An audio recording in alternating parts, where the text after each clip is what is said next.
very much. Thanks, team. Right, welcome, Rachel. Thank you, Your Worship. So the purpose of this report is to adopt proposed minor amendments to the Rōrika Parks Reserve Management Plan. The purpose of that is twofold. Firstly, to recognise the Reserves Act status of the reserves within that RMP, and to allow for the construction and operation of a play centre facility at St Leonard's Park. So councillors will recall that Cornwall Park Play Centre have requested a lease of up to 1,000 square metres at St Leonard's Park, and that's given their requirement to vacate their current premises at Cornwall Park. So the proposed amendments will recognise that play centre facilities are consistent with the local purpose classification of St Leonard's Park, and provide for it as a permitted activity in the district plan, subject to still meeting the required performance standards and terms.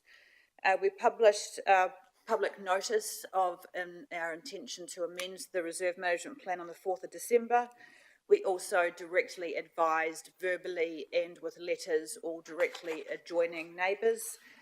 Submission period closed on 14th of January, and we had a total of 4 submissions, all in support of the proposed changes. So the report, the recommendations on page 2 is recommending that the amendments be adopted.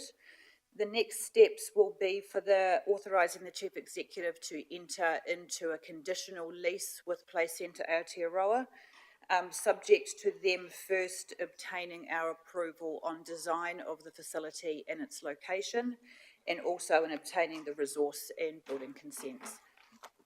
Any questions? Thank you, Rachel. Question from Councillor Watkins. Thank you, Your Worship. Rachel, could we just make sure in the process that reverse sensitivity issues with the sale yards are fully locked into any agreements? Thank you. Thank you. Thank you. Other questions? Any? Councillor Sholem. Thank you, Worship. Happy to move the recommendation. Thank you. Councillor Redstone. Happy to second, but just have a question. Are we able to ensure that the building that's built is relocatable, just in case for future? Is that something that the Play Centre would consider? Yep. Great. Thank you, Rachel. So I have a move and a seconder. Any other questions? Could you just advise us, Rachel, how we engage with the community? How we did, or how we will? How we did to get those 4 submissions? Yeah, so it's identified in the report in section 4.1. So we published a public notice in the Hawke's Bay Today on the 4th of December, advising and calling for submissions. We also directly door knocked and contacted those neighbours that were directly adjoining the location where the building was going to be located, and every owner of a property adjoining the entire park was sent a letter and information sheet. Wonderful, thank you. No further questions or comments, councillors? I'll put those recommendations. All those in favour say aye, or raise your hand. Thank you. Aye. Any against? Thank you, that's carried. Well done, Rachel. Good luck with the next stage of the project. Item number 6, and can I just remind councillors of any conflict of interest as we address them as they may arise. An update of the risk framework and strategic risk register from Regan. Here he is. Excellent. Welcome, Regan. We're just ready and waiting for you.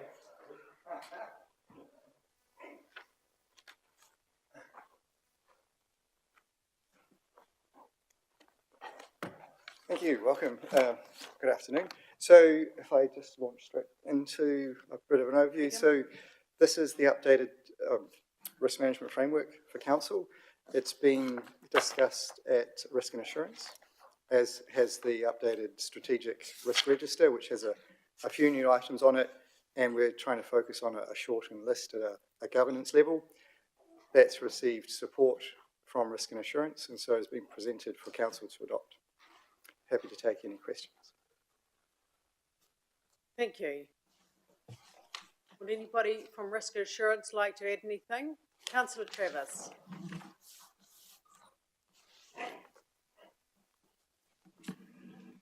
Yes, it was particularly interesting looking at some of the risks that we're being prepared for, which have anticipated some of the things that have happened in New Zealand really over the last fortnight.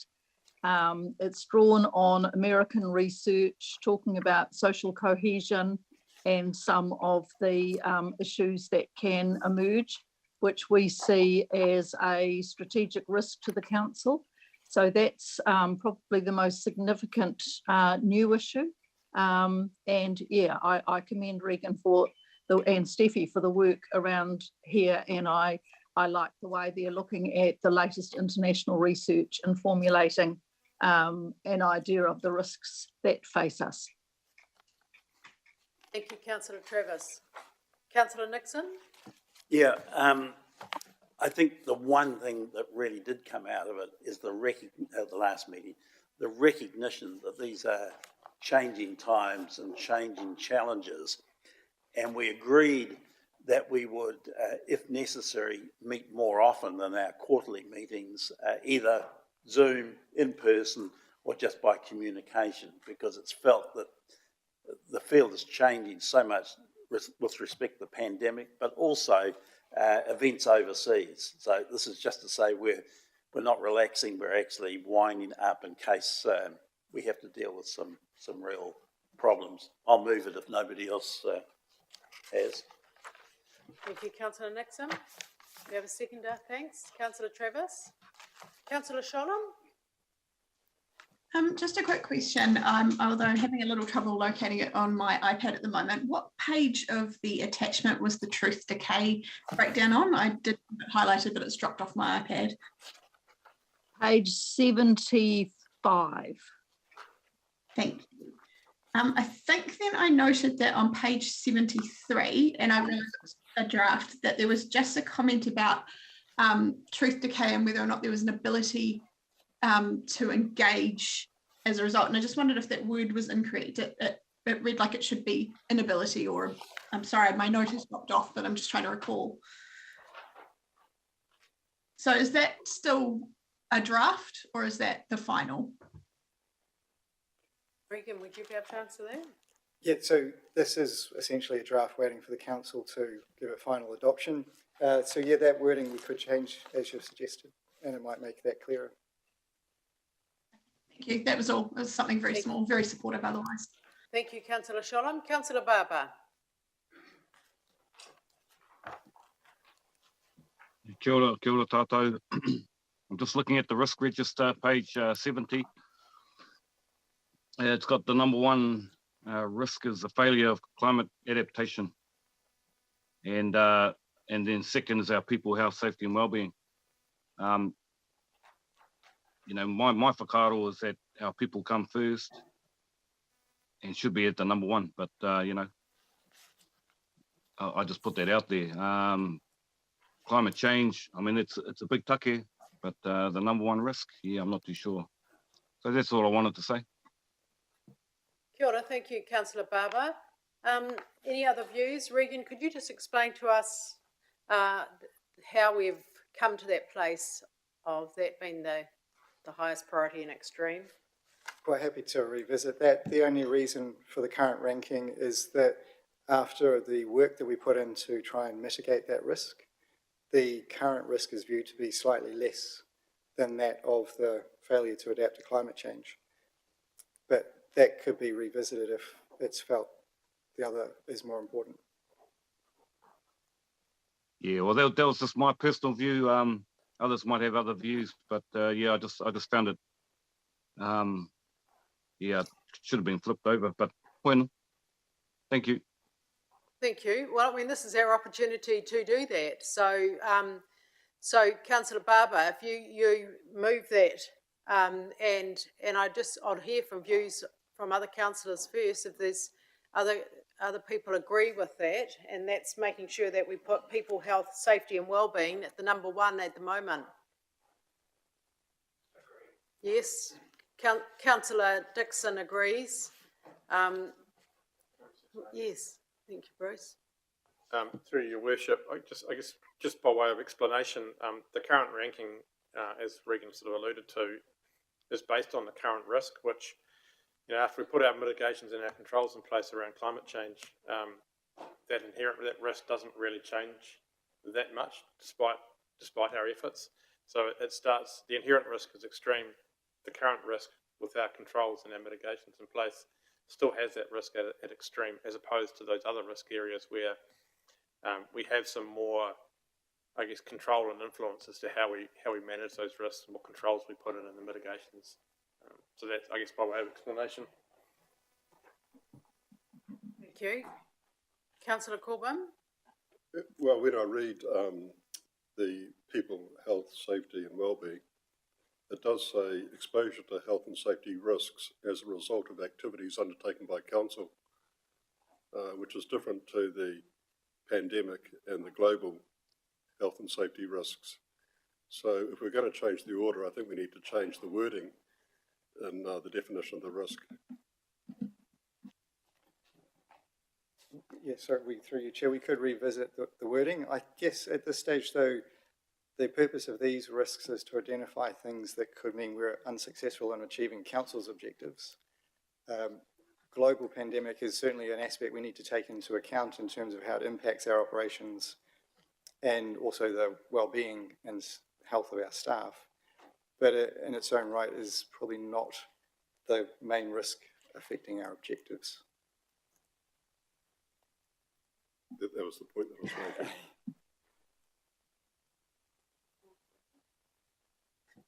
So I think that if we have a look at the controls, and this is people, health, safety and wellbeing within the organisation, it has been explained by Mr. Allen and Regan. And I just wonder, Regan, if there should be about a bullet point under controls for staff, the ability to attract and retain staff, given the climate that we're working in at the moment. Yeah, if I Is it may. considered? Yeah, the aspects of attracting and retaining staff is actually part of our significant operations failure risk area. So it's certainly an item that gets a lot of focus at the executive team level. Okay, thank you. So you've got that covered. All right, Councillor Travers? Given that this document is talking about what would stop us being able to do the things that we need to do, then there's a real risk in going too global and thinking that that we have it within our capacity to change the world. So items 2, 3 and 4, we have mitigation strategies for, and we have the ability to ensure that our operations can continue. The reason number one is because we're dealing with huge and vast climatic effects, which could actually stop us from doing anything. And so that's why we have very little ability ourselves to do anything about that.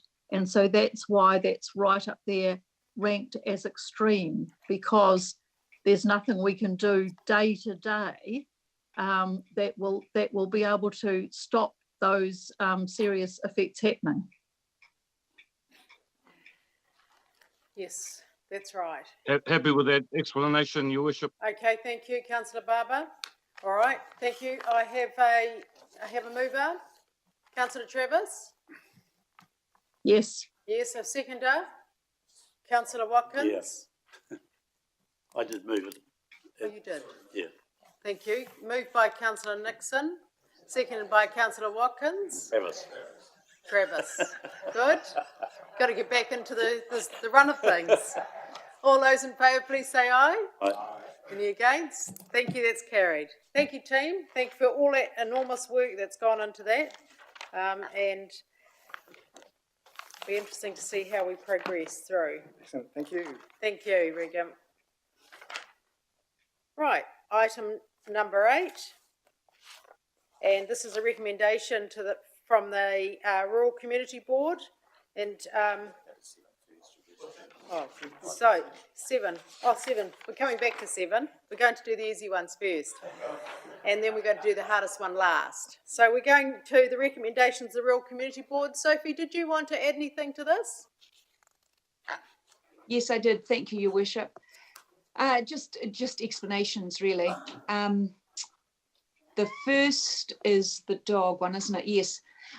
As you're all aware, dog fees and dog activities are a huge issue for the Rural Community Board, given that we have lots of dogs. As we know, some of our young shepherds can have up to 10 dogs, actually. So the individual cost per dog is really significant to our rural community. Let me just check the recommendations. Right, we're recommending, the issue is that there are rising costs of dog enforcement driven by a number of things. One, that we now have to send out all our dog control officers in pairs. So the cost of enforcement is, in terms of labour, has jumped hugely. Secondly, a really big issue is that a huge amount of our dog problems are committed by unregistered dogs. And 70% of the complaints about dog issues are from non-dog owners. However, the public-private split is 27% public good and 73% on dog owners. So what we want to try and get across is that if you are a registered dog owner, you are at 73% shouldering a vast majority of the cost of unregistered dog owners or unregistered dogs, which from a dog owner perspective doesn't make a lot of sense. So we are asking that we review the public good rates contribution to dog control on the basis of that. We're also recommending that we review the selected dog owner program, which rewards good dog owners by giving them a lower fee, but again, just puts further cost onto registered dog owners. We're also recommending that a 17A review, there's actually a typo in there. It says consider a section 17A review of the selected owner program. That shouldn't be in their selected owner program. We are recommending a review of the section 17A of the whole dog control program, which is done every 6 years and due for review next year, but we're asking to bring that forward to look at some of these issues. Are we recommending anything else there? We've given you a few explanations there on cost, on some of the things I've spoken of. So that's why we've put through that recommendation. If there's any questions on that, happy to answer, or I can go on to the next part.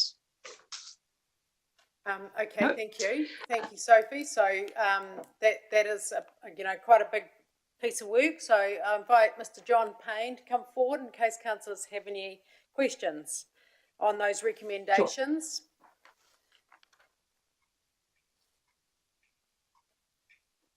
Sure. Just a question from me in terms of being able to consider undertaking a 17A review. This is a question to you, Chief Executive. Do we have the capability to be able to do this a year early?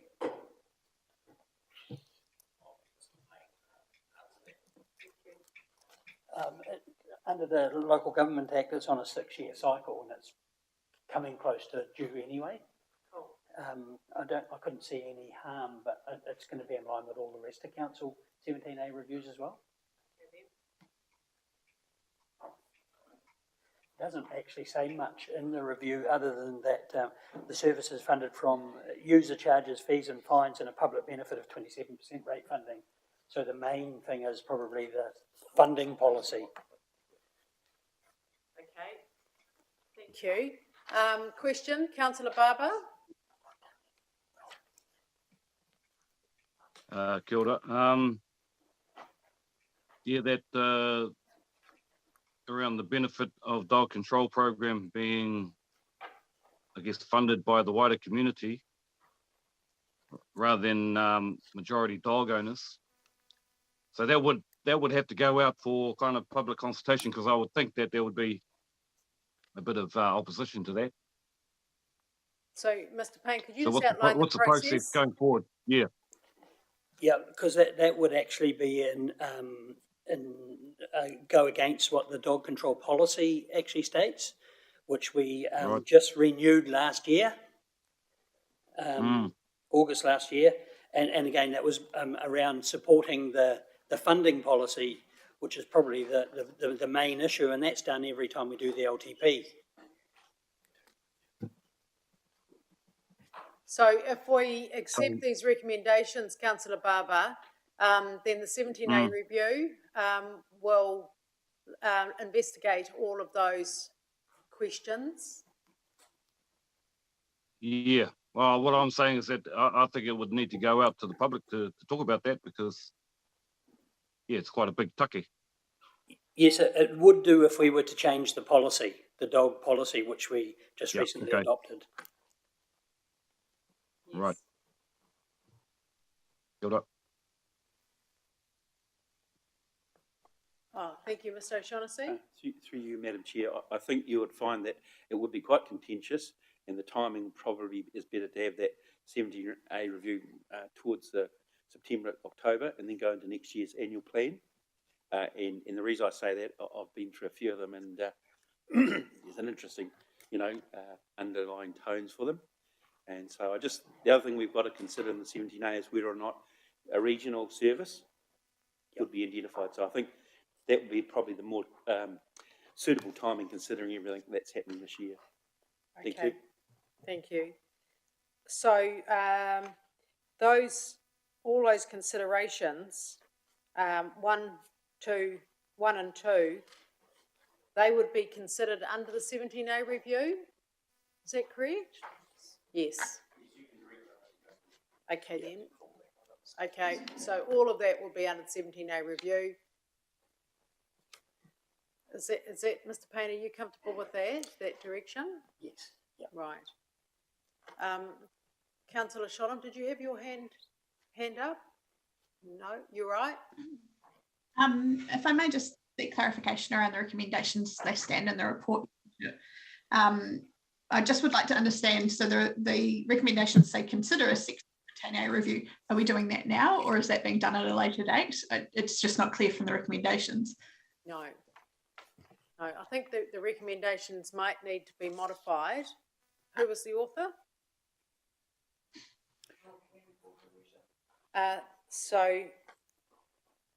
Well, through you, Madam Chair, I think that they're actually requesting it be done, not considered. Is that Councillor Sears may be better informed than ourselves, but yeah, I think we'll just take a minute and revisit these recommendations. Councillor Sholham? May I request, Your Worship, given Councillor Sears is the only Rural Community Board member that's currently in the meeting, if perhaps she could propose some amended recommendations that fulfil what the Community Board was trying to achieve. Thank you. Councillor Sears? I think the recommendation was asking you to consider a Section 17A review. So if there's an agreement around the table that we're happy to do that later in the year, then, well, as I say, 3's also got typos. We could rewrite that to propose that a Section 17A review is brought forward to the end of this year. Yes, we'll also have to talk about how it's going to be funded. Oh no, that we can take out that whole second part of the sentence. That a Section 17A review is brought forward to the end of this year. I think that would cover it if everyone's in agreement of that. Yeah, if we through you would only be about 6 months ahead of time at that point.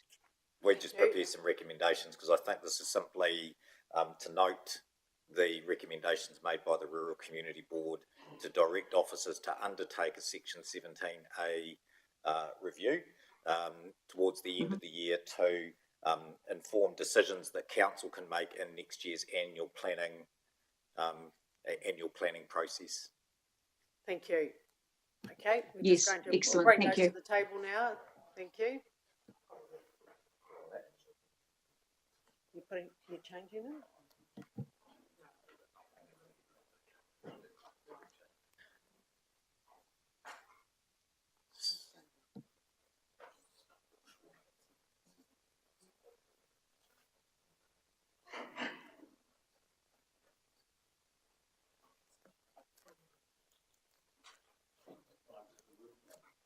Just take a couple of minutes.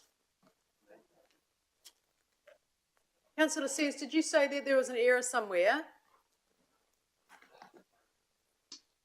Point 3, B6(3). Yes. Sorry, it's very small on my screen. It's simply to consider or to approve the section 17A review. The second part of that sentence, it's not reviewing the selected dog Yes, owners so that's program. what we're writing now. Thank you. We've taken that out, exactly. Cool, thank you.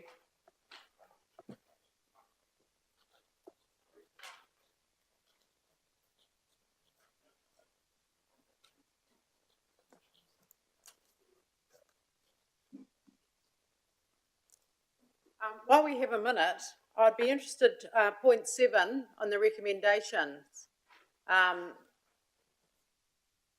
The Rural Transportation Activity Report. The Hastings Would you like me to speak to that? Or what? Yes, thank you.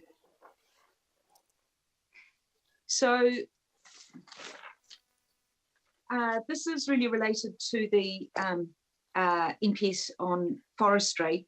There's a sort of an anomaly that's come up that there are a number of farms throughout our district that have quarries on them that council currently is able to access for aggregate for our roads. Yes. Under the NPS forestry, there is a new requirement within that quarries within a forestry block cannot be accessed.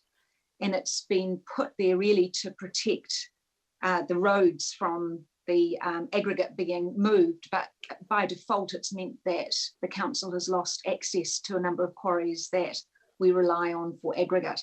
So we're proposing that there's a recommendation, that our recommendation is that we are able to submit a proposal for an amendment to the NPS to allow council with road and control approval to apply for access to the aggregate for council to use these. So we're really just we're recommending and asking for approval to be able to submit a proposal for an amendment. Okay, great. Thank you.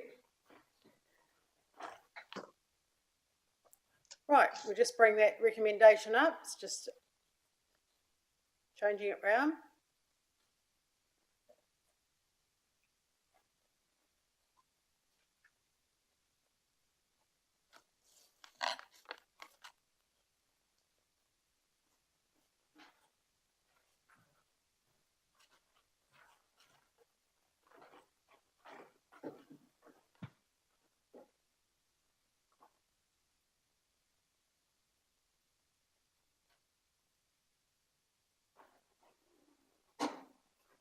So you'll see, councillors, that what we're recommending is to note the recommendations that have been made by the Rural Community Board. That, scroll up a bit then, and that the council directs the chief executive to undertake a section 17A Local Government Act review that considers the matters raised in recommendation A and reports back to council in time for decisions to be made in next year's annual plan process. Thank you. Councillor Sears, you happy to move that recommendation? Mastered it and reports back to. Yes, thank you. And have a seconder, please. Councillor Redstone, any questions, anyone? I'll put those recommendations. All those in favour, please say aye. Any against? Thank you, that's carried. Item number 9, and this is the amendment to appointment of committees. I'd like to move this recommendation and appoint Councillor Simon Nixon to the Joint Waste Futures Project Steering Committee, in line with his work that he's doing currently with the landfill. Can I have a seconder? Councillor Lawson. Any questions or comments? Well done, Councillor Nixon. Thank you very much for your support. All those in favour, please say aye. Any against? Thank you, that's carried. Lagoima, Local Government Official Information Acts. Any questions, councillors? There's been quite a few over the period. Thank you, Councillor Watkins. Seconded. Councillor Harvey. Oh, you have a question? Just a comment. Just that the format has changed with these again, and that now we don't actually see the the actual request forms. All we're seeing is a bit of commentary around each one, which in some instances doesn't actually give us the full picture of what has been raised by the public. So whether these are provided to us earlier, so if there is something that we are particularly interested in, or whether there's a little bit more. I was looking for an attachment because it sort of said there was an attachment, but I couldn't see it. Is that right? Okay, Louise, can you just explain the format and if that is possible, please?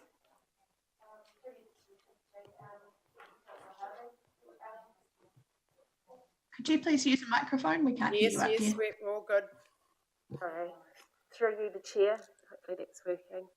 Thank you, Councillor Harvey. This is probably one of the sort of early ones that I've done. So I'm happy to work with the team around getting back into a format that perhaps you're more familiar with, and more information around what the requests are for next month's meeting.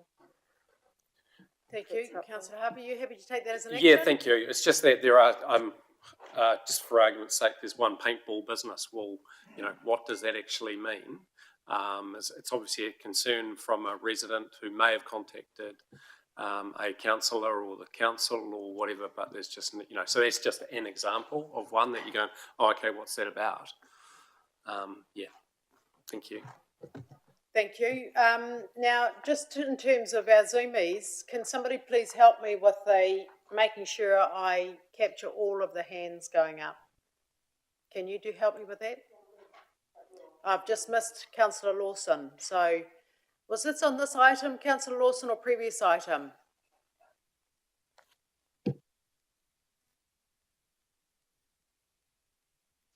Your Worship, it was 2 or 3 of the previous items.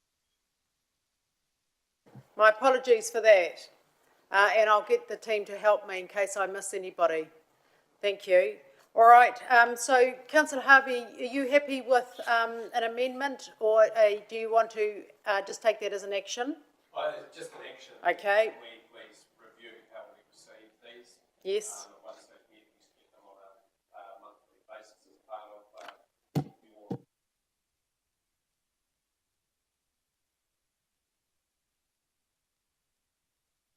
You happy to move that, Councillor Harvey? Seconded. Councillor Dixon. And with that action highlighted. Thank you. All those in favour, please say aye. Aye. Any against? Thank you. That's carried. Meeting schedule changes for the year. This will. Thank you, Councillor Nixon. Seconded, Councillor Watkins. Any questions? I'll put those recommendations. All those in favour, please say aye. Aye. Any against? Thank you. That's carried. Moving back now to item 7. The most important item of the day. Welcome to Lex and the Chief Executive to look and present the draft annual plan for 2022-2023 and the Chief Executive overview. Welcome, Nigel and Lex. Thank you, Your Worship. Through you. I'll take the paper as read, just make a couple of comments. Obviously, you are scheduled as a council to consider the adoption of the draft annual plan on the 31st of March. So this is signalling a path of travel. Obviously, you've given a really clear direction to officers that really important to keep everything in line with year 2 of the long-term plan that you adopted. I guess we're presenting a draft annual path of travel around the annual plan heading into the end of March, where, as things stand at the moment, it's looking at 6.6% against what was 6.4% signalled in year 2 of the LTP. We've worked hard to obviously incorporate a range of cost increases and subsequent decisions that have been made, and we've had some really clear direction from council as we head into the major consideration of this on the 31st of March, but happy to take any questions or comments from councillors, Your Worship. Thank you, Chief. Just a comment from me, and I just want to outline the correspondence and the feel that I get from our ratepayers at the moment. And these are really tricky times for community, for business, for the well-being of our people. And I think that when we thought about the well-being of our people back in 2020, these times with not so much access to government funding and people worried about the pandemic and not using our town centres and city. So I think that we need to be really mindful that there is some hurt out there and how we can ensure that we are charging fairly for the coming year. And I think that we have consulted on the year 2 of the LTP at 6.4. I would like to see that we remain no more than 6.4. And I would also like to think that I'd also be interested to hear from the work program and making sure that given these change of times that we are going to be able to deliver all the capital works that are in that annual plan, because it is a different time. It's hard to get contractors. It's hard to get our projects through completion. And we just need to be mindful that we're not being too ambitious in terms of trying to rate for some projects that may not be delivered and carried forward. So I just want officers to be mindful of that. And from where I sit and hearing from our community daily, I just think that we need to make sure that we do not exceed the LTP forecast of 6.4. Through you, Your Worship, and I guess that's the whole purpose of the paper and the direction that we're looking for in terms of the recommendations. And if the direction to officers is that the final draft annual plan that we bring back on the 31st of March is at 6.4%, we will bring back a set of choices to achieve that direction. As it relates to the capital delivery program, as we've advised, we're having a good hard examination of that at the moment. But whilst that has a range of considerations, a rating impact really isn't one of them, given that it's largely financed as intergenerational, debt-funded investment in some pretty big infrastructure. So that in itself won't have a material impact on rates, but the direction that you're setting around bringing back a draft annual plan at 6.4%, officers can certainly bring that back for consideration at the end of March. Thank you, Chief Executive. Councillor Nixon. Yeah, thank you, Your Worship.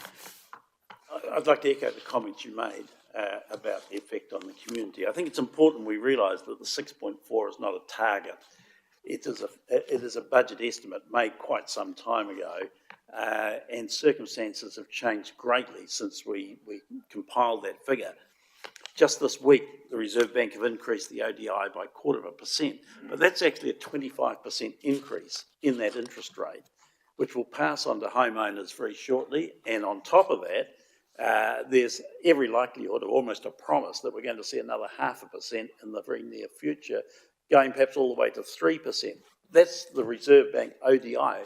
People will be paying 5-6% on their mortgages, which is just huge. And I'm really worried about those on fixed incomes.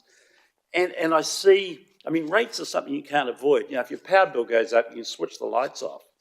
You can't switch the water off with council and save money. You get a bill and you have to pay it. And I think we must always be mindful of the compulsive nature of our fees on our community. And so I guess my question to the Chief Executive is that what further measures, and I'm not looking for specific reduction, but what further measures, what further approaches could be taken to see if we can't further improve on what has actually been a great job? Council's facing huge cost increases ourselves, but nevertheless, I think we've got to do everything we can to try and trim our costs even further. So the challenge, Mr. Bickle, is what else can you do? So through you, Your Worship, I think at this stage, the direction that we've had from council is you've adopted a long-term plan that set out some pretty important priorities for the community, and you've basically said to us we have to stick to that plan. as is outlined in my report to council. Subsequent decisions that you've made in the interests of the community plus cost pressures, we've had to find $2 million worth of efficiencies in order to keep it at 6.4%. If there was a direction from council to look at further reducing rates, it's a direction fairly late in the piece, but that you could give us, but it would materially get into what do you not now want to do that you've adopted in terms of your long-term plan or the activities of council or the service levels. Thank you. Thank you. Councillor Barber? Kia ora tātou. Yeah, just commend staff for finding the 2 million to keep it at 6.6.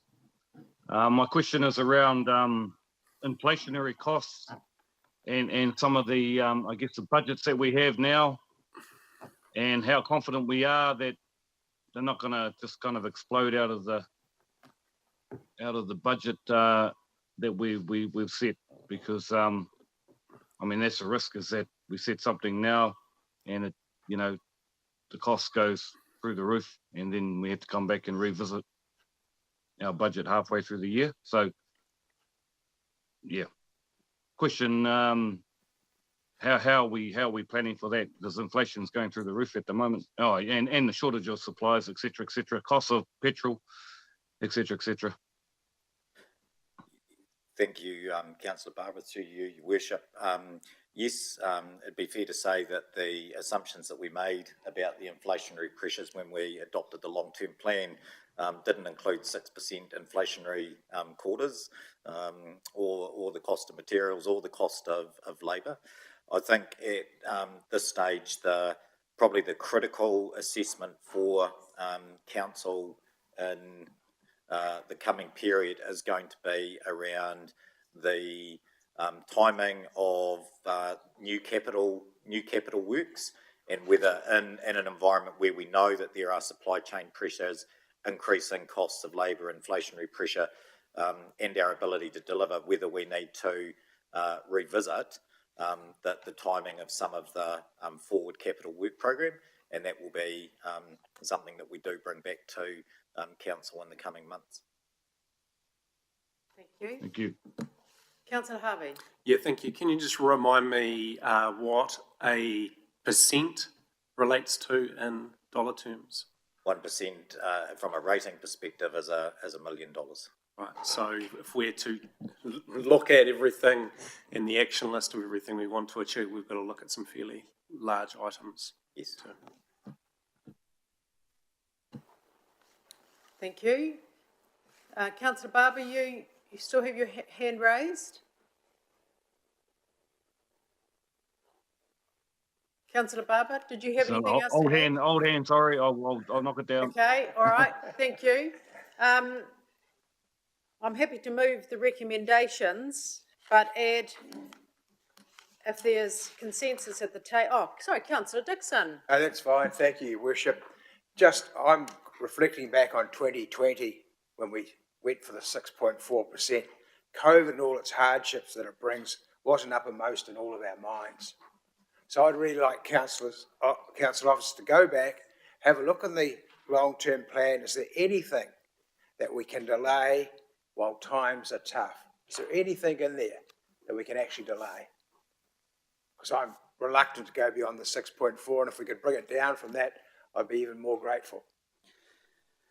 I think that the ability to reduce, as I say, we will look at the capital program, but that doesn't have a material rating impact for next year.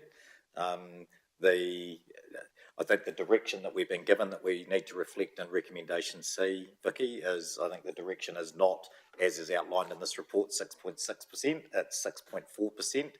I think that if council want to look at a rating impact lower than that, we can bring back choices, but the choices will be about what services you want to stop or reduced service levels, because that's the only place to go. It's been quite a challenge to absorb the cost pressures that everyone's facing in terms of inflationary wage costs and the decisions that have been made subsequent to the LTP, that is the only place to go now. Thank you. Councillor Lawson?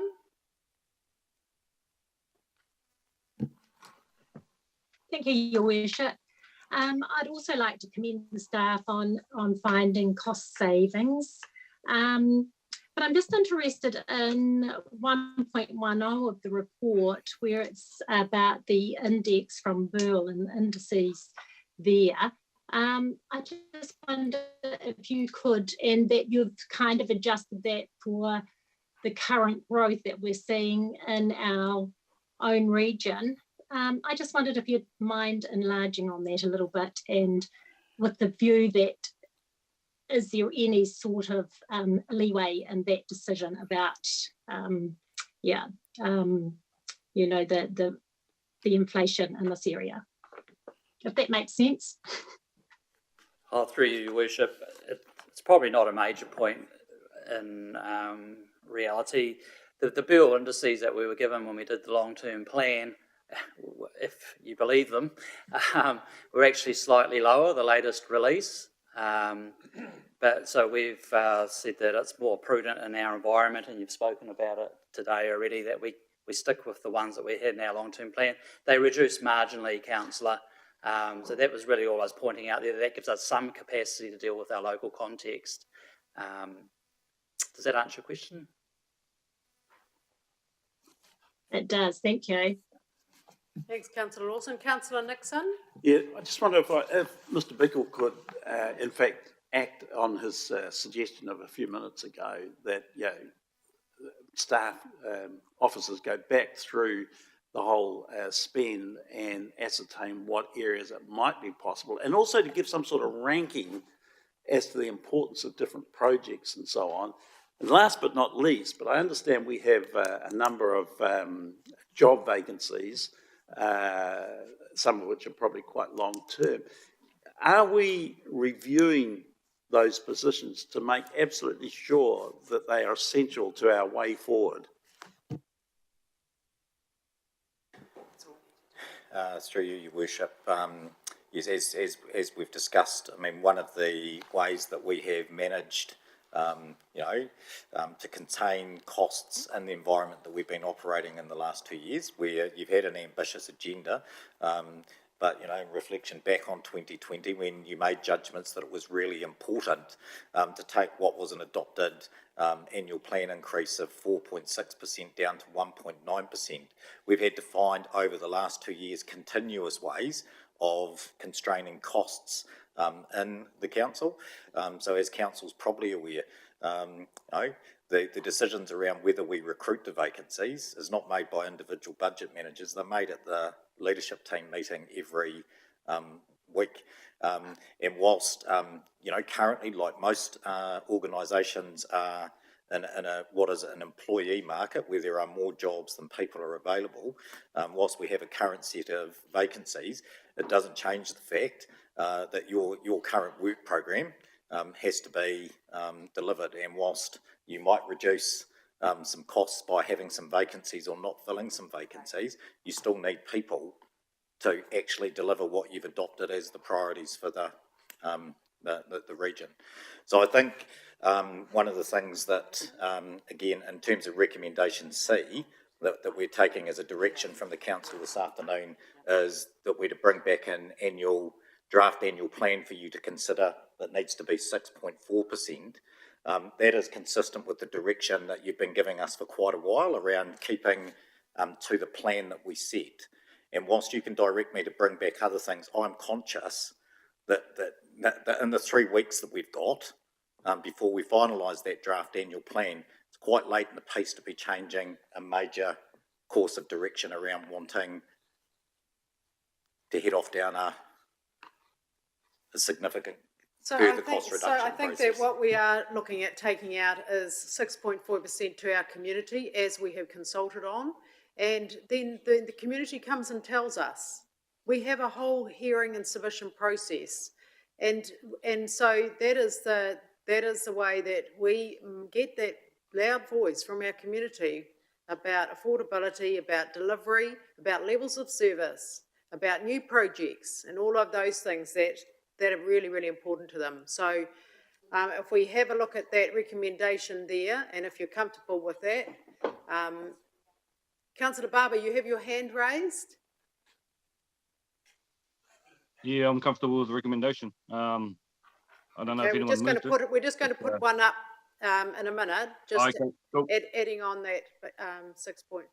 Councillor Harvey? Yeah, thank you. I think we just need to be realistic that we were the ones that decided on the path of direction that we chose. And if there are calls to be made, you know, we need to go, we've got the opportunity and as does the council as we go forward. So we set the pathway via the LTP. But we also have to give consideration to the climate, yeah, which is what we've heard today from other speakers.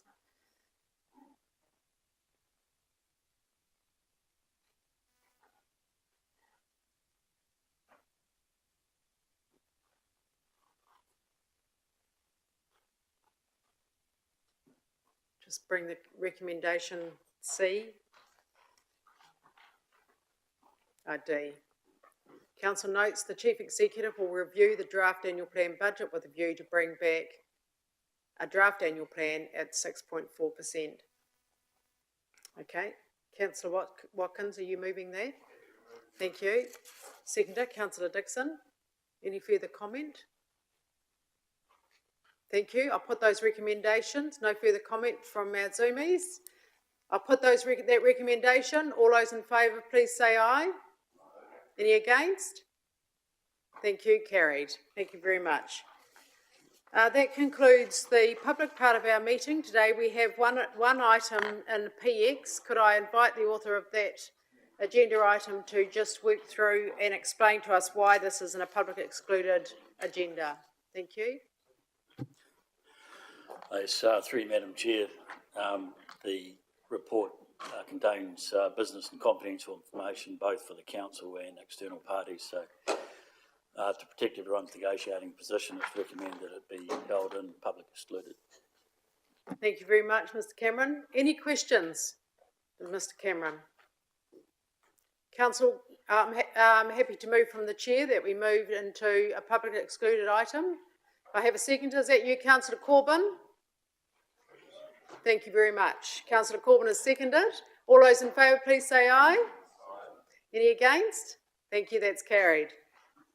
I'll let you deal to that, and thank you, Lynn.